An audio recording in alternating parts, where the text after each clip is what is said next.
Hey y'all. In class, we defined media entrepreneurship as the act of building or sustaining a monetizable venture that brings something new or innovative to a media landscape, whether that's a local one or a national, regional, et cetera, et cetera. You get it. So the question I'm asking in this video is then, okay, what does media entrepreneurship actually look like? And the answer to it is a lot of things. It's a pretty big umbrella, and it depends who you ask what all fits under it. In our class, we're going to spend the majority of our time focusing on, I guess, what I would call like classic media entrepreneurship, which is creating a digital media startup. So these are organizations that are putting new media websites or apps out into the world. And we're going to talk so much about this throughout the whole semester, but as a preview, I just want to say that these can take a lot of forms. So they can be for-profit or nonprofit. They can publish content in many different mediums. So written form or videos or podcasts.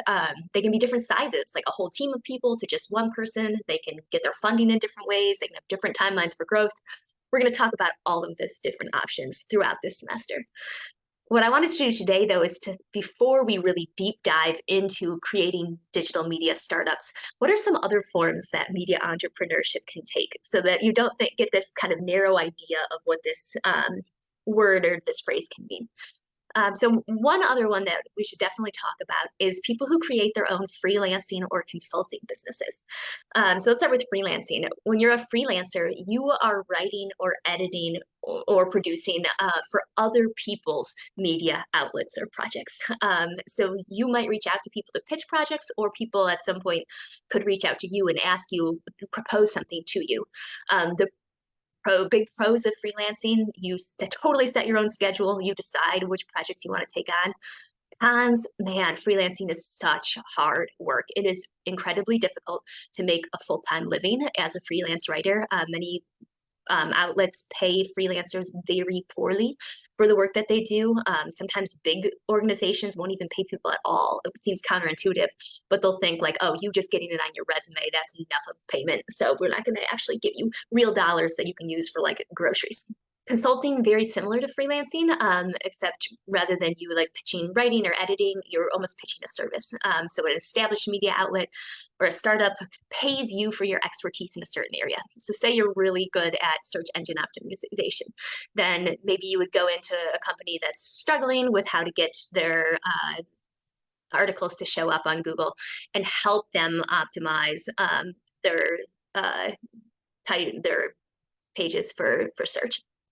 One quick thing to note on freelancing and consulting: if you were to decide that you wanted to go this route and do that regularly, most people who have their own like businesses for that will create limited liability companies or LLCs. And we're not going to go into the details of like exactly what that means. If you're interested in it, you can look. Investopedia has a really great article, like explainer article, on what an LLC is.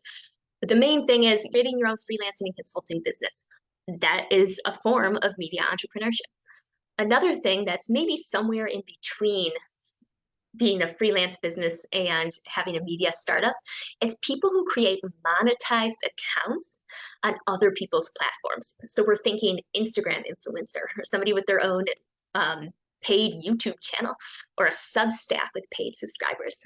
So this is like freelancing, except that instead of pitching content that will be hosted on other people's platforms, you're the host. It's your page. It's like a media startup, except instead of creating your own website or app, you're creating a channel or a page within somebody else's platform. Last thing I want to mention is something that maybe doesn't fit under the umbrella of entrepreneurship, but is like right next to it, which is intrapreneurship. So INTRA, preneurship. And this is acknowledging the fact that even established legacy companies need to be able to pivot and do new things.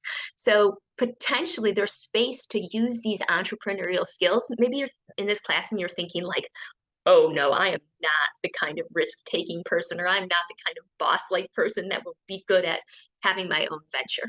That's a good thing to learn about yourself. That doesn't mean that the skills that you learn in here are all for naught. People need employees with entrepreneurial spirit too.